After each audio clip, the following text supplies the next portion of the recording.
नमस्कार. आज मी तुम्हाला घेऊन जाणार आहे रत्नागिरी येथील प्रसिद्ध आणि फार जुने असे पतितपावन मंदिर. हे मंदिर 1931 मध्ये भागोजी शेठ कीर यांनी बांधले.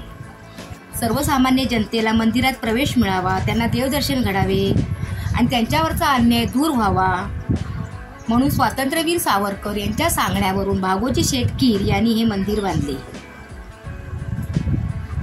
पतितपावन म्हणजे पतितांना पावन करणारे हे मंदिर आहे आणि हे भारतातील पहिले मंदिर आहे. आपण पाहू शकता मंदिर खूप जुने आहे पण सुंदर आहे.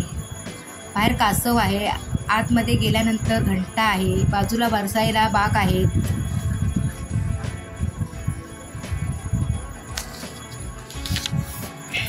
आपण पाहू शकता मंदिर खूप जुने आहे.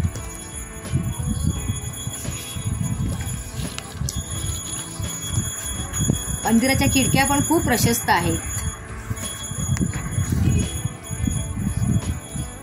मंदिराचे खांब पण आपण पाहू शकता.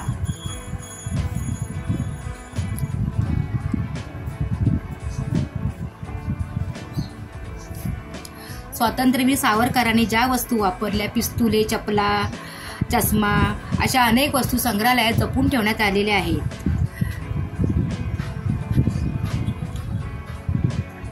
ज्या बोटीतून त्यांनी सावरकरांनी समुद्रात उडी मारली त्या बोटीची प्रतिकृती ही ठेवण्यात आलेली आहे, मारिया बोट. आणि ही ती सुंदर सुबक मूर्ती आहे लक्ष्मीनारायण यांची, आपण पाहू शकता. आणि हा मंदिराचा गाभारा नुकतंच कलर काम केलेलं असल्यामुळे गाभारा खूप सुरेख दिसतोय. आजूबाजूला खिडक्या पण भरपूर आहेत. हा मोठा तबला आहे.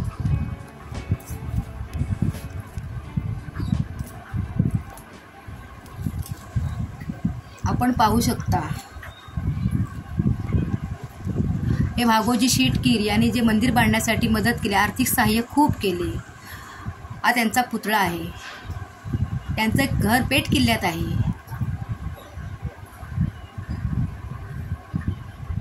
भागोजी शेठ कीर यांनी खूप आर्थिक सहाय्य केले हे मंदिर बांधण्यासाठी.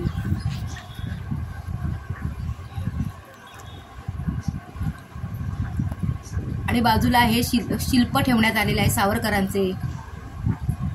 काळ्या पाण्याची शिक्षा झाली तेव्हा सावरकरांच्या बोटीतून उडी वगैरे मारली, ती बोट मारिया बोट आहे, त्याची प्रतिकृती ठेवण्यात आलेली आहे. परंतु ती व्हिडिओ काढण्यात मनाई असल्यामुळे मी त्याची शूटिंग करू शकले नाही. आपण जर कधी रत्नागिरीत आला तर या मंदिराला अवश्य भेट द्या. धन्यवाद.